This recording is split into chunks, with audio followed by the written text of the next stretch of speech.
Vamos al Evangelio según San Lucas, capítulo 5. Evangelio según San Lucas, capítulo 5. Dice, aconteció un día que él estaba enseñando y estaban sentados los fariseos y doctores de la ley, los cuales habían venido de todas las aldeas de Galilea y de Judea y Jerusalén, y el poder del Señor estaba con él para sanar. Sucedió que unos hombres que traían una camilla a un hombre que estaba paralítico, procuraban entrar y ponerlo delante de él.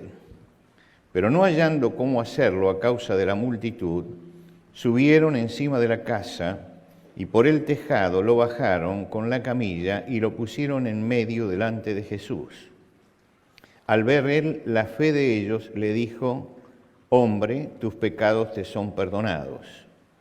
Entonces los escribas y los fariseos comenzaron a pensar diciendo, ¿quién es este que habla blasfemia? ¿Quién puede perdonar pecados sino solo Dios? Jesús entonces, conociendo los pensamientos de ellos, les preguntó, ¿qué pensáis en vuestros corazones? ¿Qué es más difícil decir, tus pecados te son perdonados o decir, levántate y anda? Pues para que sepáis que el Hijo del Hombre tiene potestad en la tierra para perdonar pecados, dijo al paralítico, a ti te digo, levántate, toma tu camilla y vete a tu casa. Y al instante se levantó en presencia de ellos, tomó su lecho en que estaba acostado y fue a su casa glorificando a Dios, y todos sobrecogidos de asombro glorificaban a Dios, llenos de temor, diciendo, hoy hemos visto maravillas. Hasta aquí nada más en la lectura de la palabra de Dios. Creo que este hecho es importante para entender el tema que nos ocupa. 4 hombres traen a un paralítico a Jesús. Son 5 hombres en total. Hay uno que viene en la camilla que lo llevan, pero hay 5 personas con fe que se acercan a Jesús. Alrededor de Jesús hay una multitud y no pueden llegar. En general la multitud esta viene a observar a Jesús. Lo está observando si estamos frente a un milagrero, si estamos frente a un charlatán, vienen con sentido crítico. Si es un buen maestro, es un enviado de Dios o no. Pero indudablemente todos están allí, en alguna forma, analizando quién es este Jesús, y por eso se agolpa la gente para escucharlo.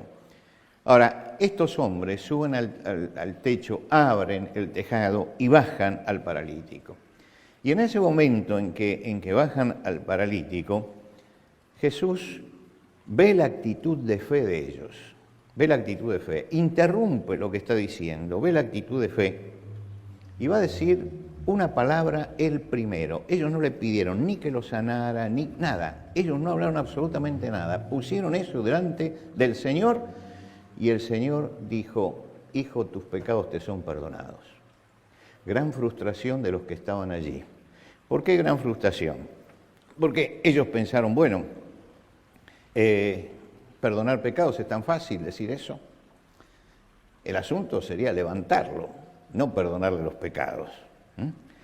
Jesús está siguiendo el camino más fácil, está perdonando los pecados. Los judíos enseñaban que el pecado era una deuda que uno contraía con Dios.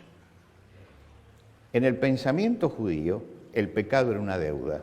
Yo tengo una deuda con Dios. El pecado era transgredir la ley, Dios nos dio sus leyes, yo no las cumplo y entonces tengo una deuda.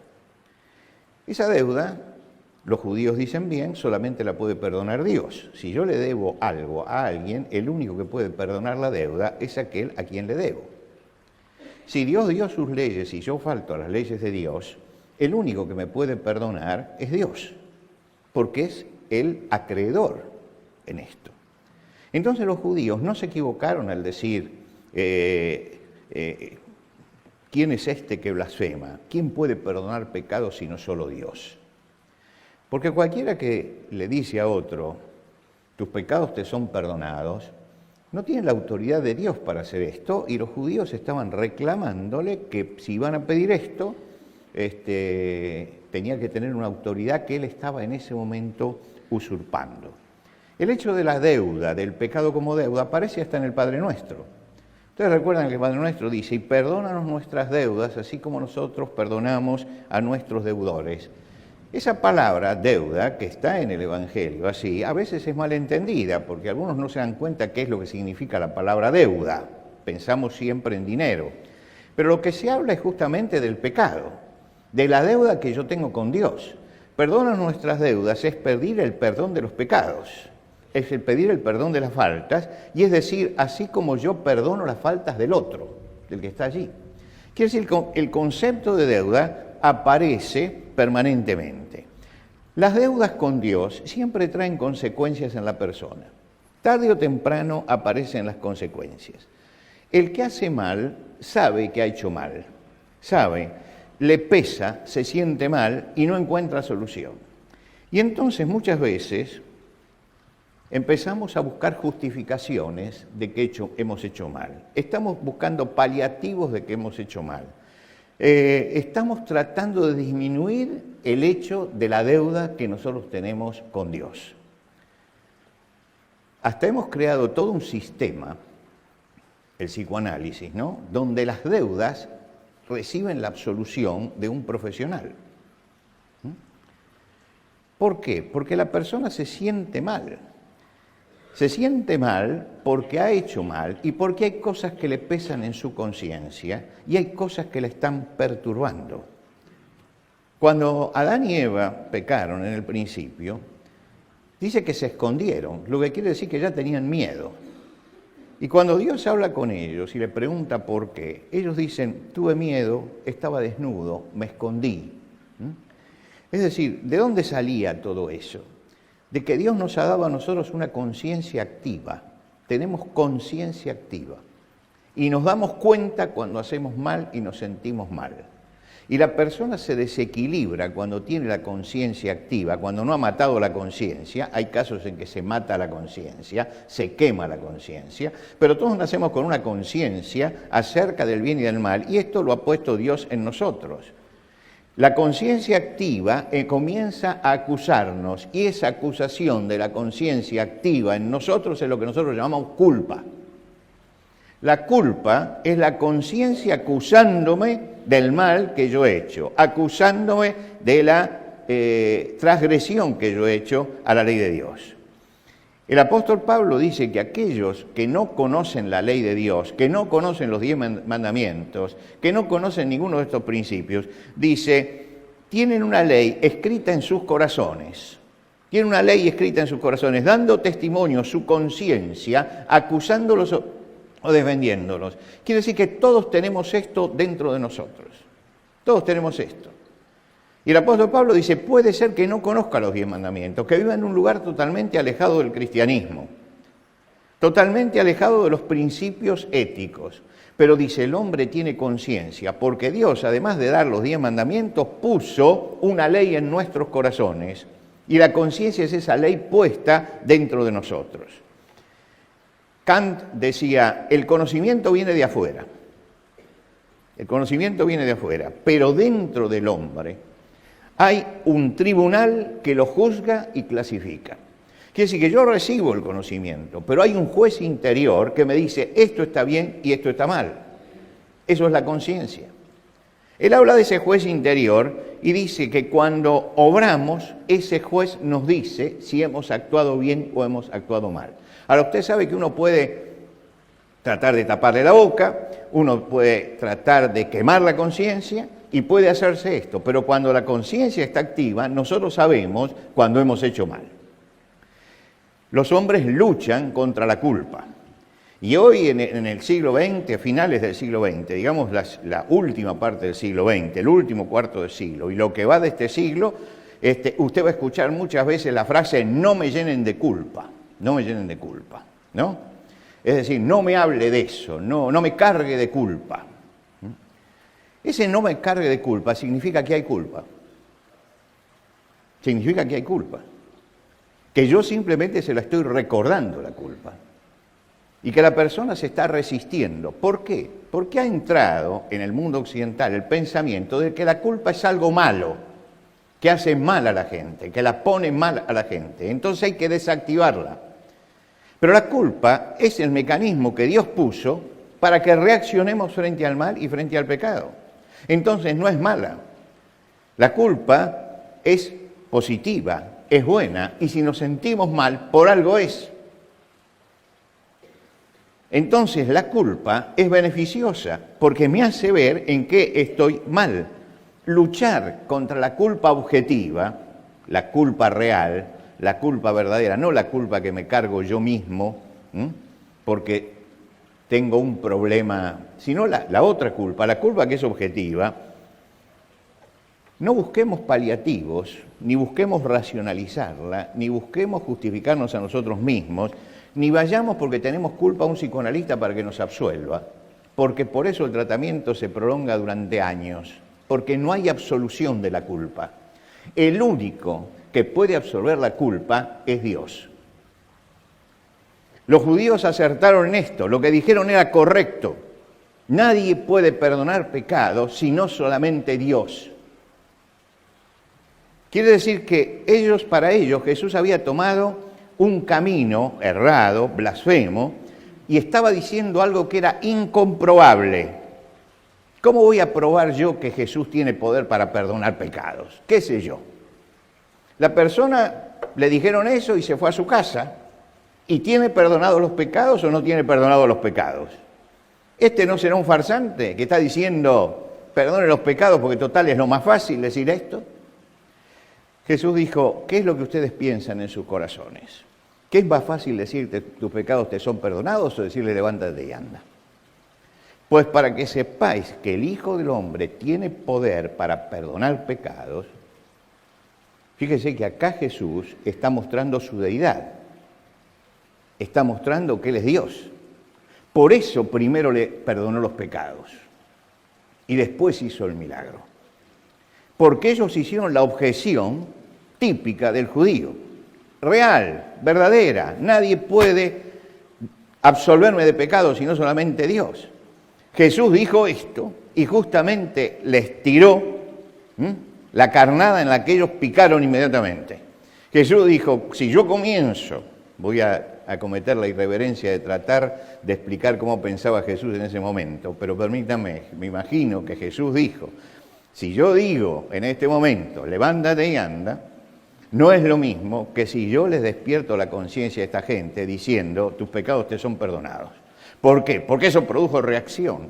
Y la reacción fue interior. Nadie se animó a decirle a Jesús, pero interiormente pensaban, este no puede perdonar pecado porque eso le corresponde a Dios. Y entonces Jesús le dice, para que sepan que yo tengo autoridad para perdonar pecados, le dijo al paralítico, levántate, toma tu lecho. Es decir, ese levantarse, toma tu lecho y vete a tu casa, está confirmando que están frente a Dios. Porque el único que puede perdonar pecados es Dios, y el único que puede hacer un milagro de este tipo es Dios. La afirmación más contundente de que Jesús era Dios fue justamente delante de esa gente esa palabra. Pero yo quiero detenerme en la primera frase. La palabra más dulce que tiene para los oídos de cualquier persona que entienda su vida espiritual, las palabras más dulces que dice Jesús son estas: tus pecados te son perdonados. No hay nada más maravilloso que en base a la fe Dios perdone nuestros pecados. No hay ningún mérito en ellos. Confían en el Señor, traen a la persona, abren su corazón necesitado y Dios perdona pecados.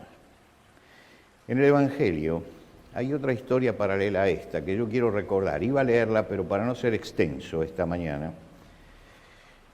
Simón el fariseo invita a Jesús a su casa para comer con él. Los banquetes que se hacían eran públicos, podían ser observados cuando venía un maestro.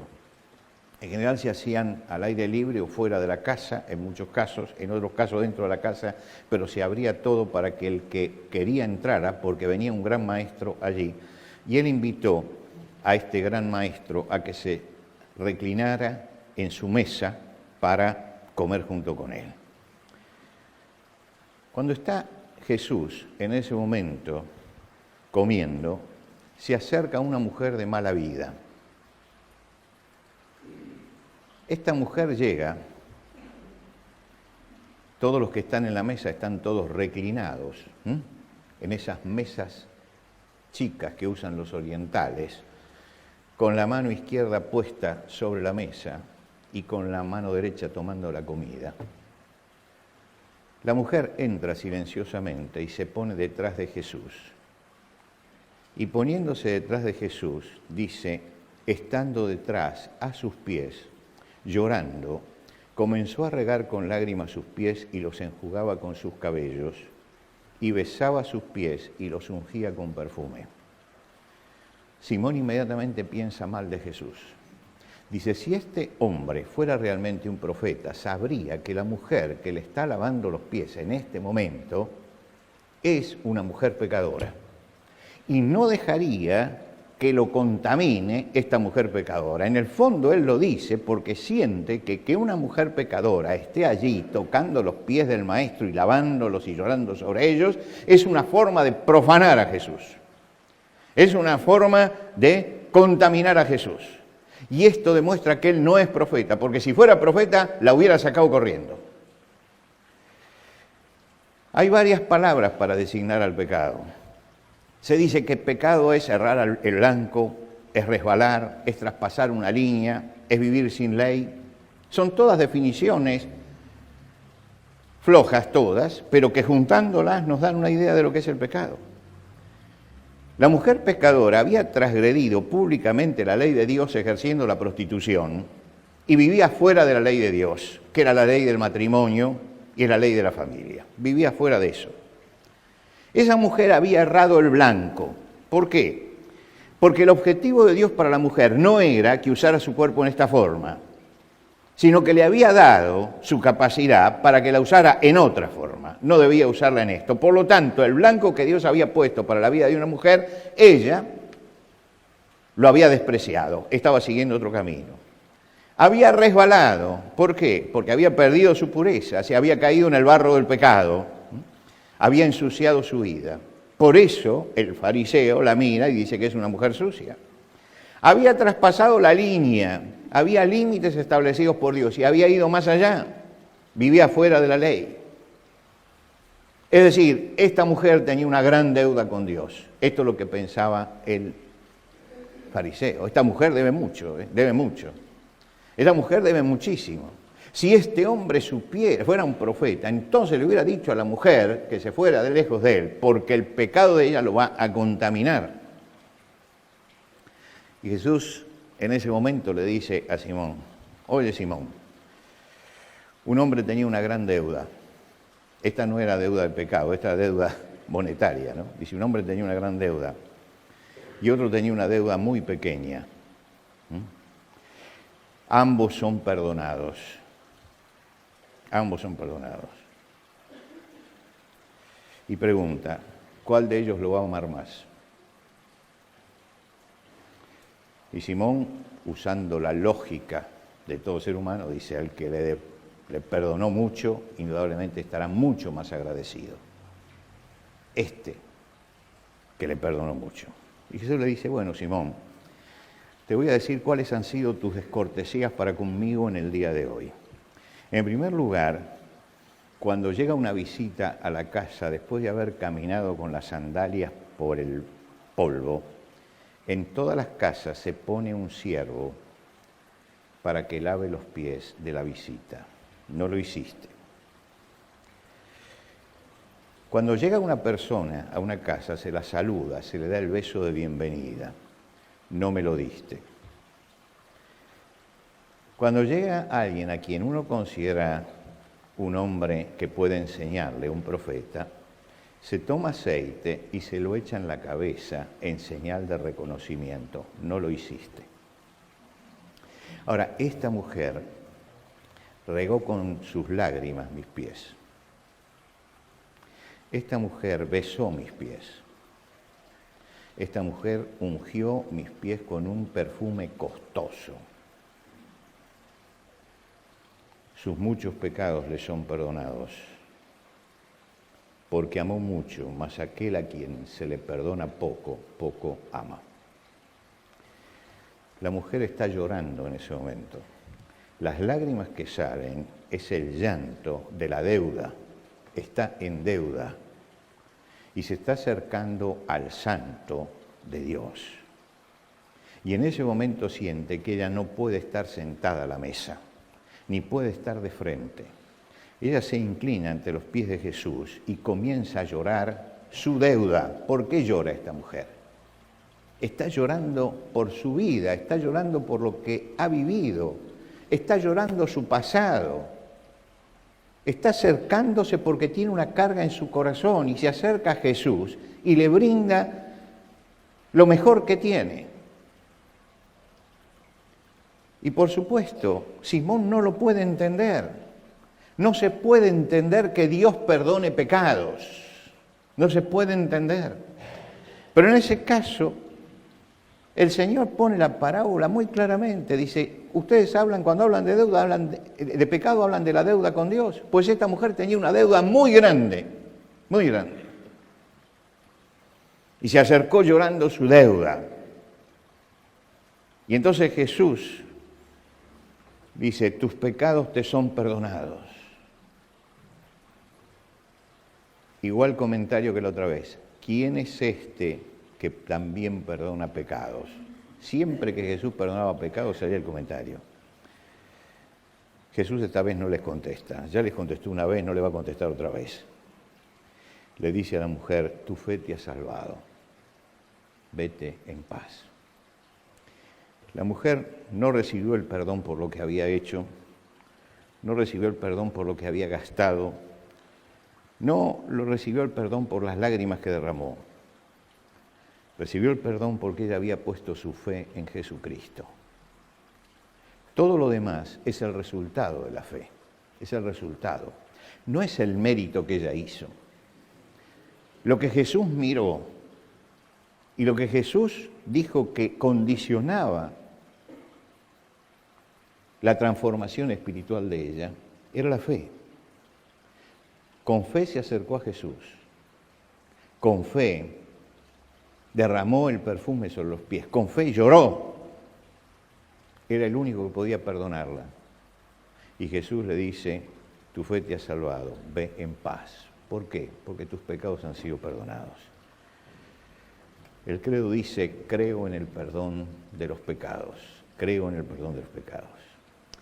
No habla en futuro, en los pecados que serán perdonados. Habla en el presente la Biblia acerca del perdón. Porque de tal manera amó Dios al mundo que ha dado a su Hijo unigénito para que todo aquel que en Él cree no se pierda, mas tenga vida eterna. Tenga, ¿cuándo? ¿Qué tiempo es ese? ¿Sí? ¿Cuándo va a tenerla? Ahora, ahora. El perdón de pecados trae eso. El que cree tiene tiempo presente. Va a seguir diciendo Jesús, el que en Él cree no es condenado, pero el que no cree ya ha sido condenado porque no creyó. El hecho de la fe es fundamental. También la condenación está en tiempo presente. No habla en futuro Jesús. Dice, yo me acerco con fe a Jesús, confieso delante de Él mi pecado y soy perdonado. Cuando Jesús se levantó en la fiesta judía, dijo, el que oye mi palabra y cree al que me ha enviado, tiene vida eterna y no vendrá condenación. Tiene ya y no vendrá condenación cuando llegue el juicio, porque pasó de muerte a vida. Es decir, el Señor vino para saldar nuestra deuda y tenemos que ampararnos en la gracia y misericordia de Dios y aceptar el perdón de los pecados. Para esto, lo primero que tengo que hacer es reconocer que yo soy pecador. Es reconocer esto, es el fundamento del perdón de los pecados. Llegar al reconocimiento de mi propio pecado. Porque si yo digo que no tengo pecado, entonces no puede ser perdonado nada. Es como el que va al médico. Si yo voy al médico y le digo, mire, vengo pero estoy bien, el médico me va a decir, bueno, vuelva hacia su casa, ¿para qué vino? Y si yo le miento, le intento mentir al médico, he ido en vano. Yo tengo que ir y hablar de mi problema. Y cuando me acerco a Dios, tengo que hablar de mi problema. Jesús, en la parábola del fariseo que va a orar, describió al hombre que no sabe orar y que cuando se acerca a Dios, en vez de traer sus propios problemas y sus propias cargas, empieza a decir, Señor, te doy gracias porque no soy como fulano, como mengano, como sutano, soy mejor que todos ellos. Y cuando yo me siento mejor que todos ellos, estoy diciéndole que no a Dios. Porque todos nosotros somos pecadores por igual, todos. Y yo no puedo desmentir a Dios, ni puedo tampoco engañarlo a Dios. Puede ser que me engañe a mí mismo, pero no puedo justificar mi pecado. El pecado es para ser confesado. El pecado lo tengo que confesar a Dios. Y por eso decimos con fe, creo en el Espíritu Santo, en la Santa Iglesia Universal, en la comunión de los santos y en el perdón de los pecados, porque creemos en el perdón de los pecados. Mis hermanos, usted trajo su vida a Cristo y tiene fe en Él. ¿Sus pecados fueron perdonados por Cristo? Si confesó sus pecados al Señor, ha sido liberado de la culpa. Ahora lo que le falta es creer. Sigamos adelante con alegría porque nuestros pecados han sido cargados por Cristo en la cruz. Allí fueron cargados. Había un famoso filántropo, un hombre muy adinerado, escocés, que prestaba dinero a gente que lo necesitaba. Y una gran parte de su fortuna la prestaba. Y cuando veía que la persona seguía en dificultades,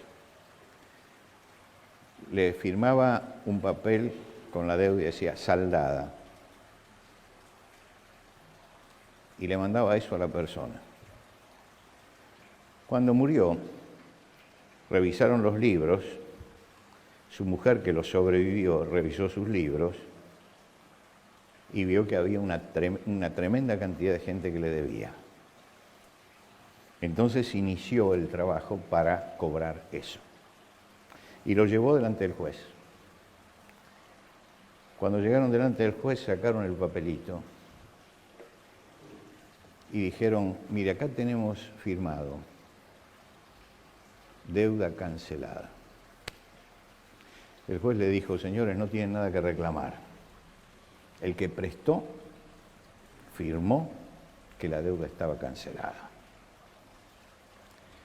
Cuando yo llego a la cruz de Cristo, me encuentro con el que me dio la vida, el que me da las fuerzas y el que me sostiene todos los días.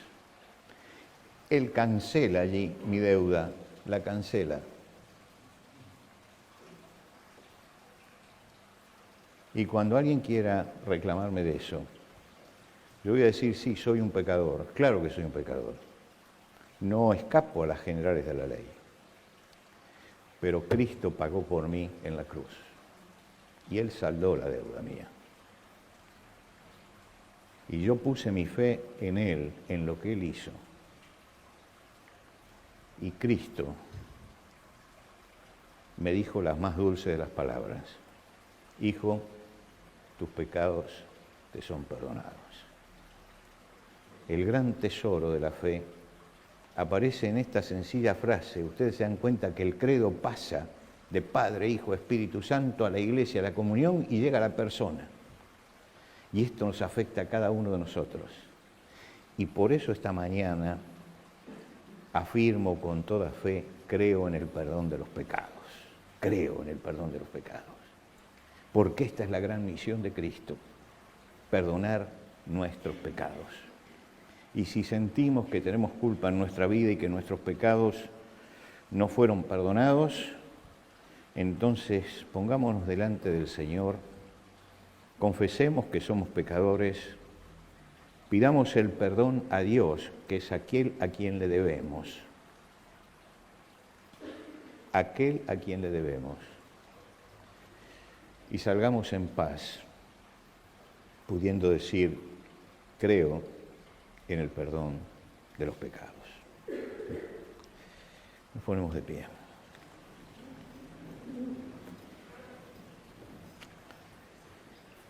Señor, queremos darte gracias esta mañana porque cuando el Señor Jesucristo murió en la cruz, tuvo palabras de perdón, aún para aquellos que estaban crucificándole. Te damos gracias porque Dios es amplio en perdonar y no hay pecado que Él no pueda perdonar y no hay falta que Él no pueda borrar. Y te agradecemos, Padre, porque el sacrificio de Cristo en la cruz es el pago de una deuda tremenda, de nuestra deuda. Y te damos gracias porque cuando Cristo en la cruz dijo consumado es y termina el sacrificio, es el momento en que está hecha nuestra redención. Señor, te agradecemos por el Señor Jesucristo, nuestro Salvador, que se entregó por nosotros en la cruz. Te agradecemos por el Espíritu Santo que mora en nosotros y guía nuestras vidas y nos muestra nuestros errores, nuestras faltas, nuestras equivocaciones, nuestros pecados. Te agradecemos porque si confesamos nuestros pecados, el Señor es fiel y justo, no solamente para perdonarnos, sino también para limpiarnos de toda maldad. Esta mañana, Señor, al salir de este lugar, quisiéramos todos poder decir con sinceridad, delante de tuyo, esta palabra del credo. Creo en el perdón de los pecados y creo porque yo he sido perdonado por Cristo en la cruz. Bendícenos, Señor, para que podamos salir en paz contigo, descargados de nuestra culpa, con el perdón de Dios. Porque cuando el perdón de Dios llega a nuestra vida cambia. Y por eso, Señor, te pedimos que tu Espíritu, que está siempre activo alrededor nuestro y está activo en nosotros, hable esta mañana a quienes necesitan tomar el camino del arrepentimiento para que puedan volcar su corazón a ti. Gracias por este encuentro de hoy. Gracias por tu misericordia para con nosotros todos los días de nuestra vida. Gracias por ese amor que trasciende todo lo que podamos comprender. Gracias porque en el cielo tenemos un Padre que nos comprende, que nos entiende, que nos protege porque nos ama. Y Señor, llegando ya al penúltimo tramo final del credo, pudiendo decir, creo en el perdón de pecados, prepara nuestros corazones para sumergirnos en la esperanza que hay en Cristo, para poder decir, creo en la resurrección de la carne y en la vida perdurable. Te pedimos, Señor, que nos bendigas esta semana que iniciamos. La iniciamos cerca tuyo. Queremos terminarla tomados de la mano tuya. Guárdanos, Señor. Te lo rogamos por Cristo Jesús, nuestro Salvador.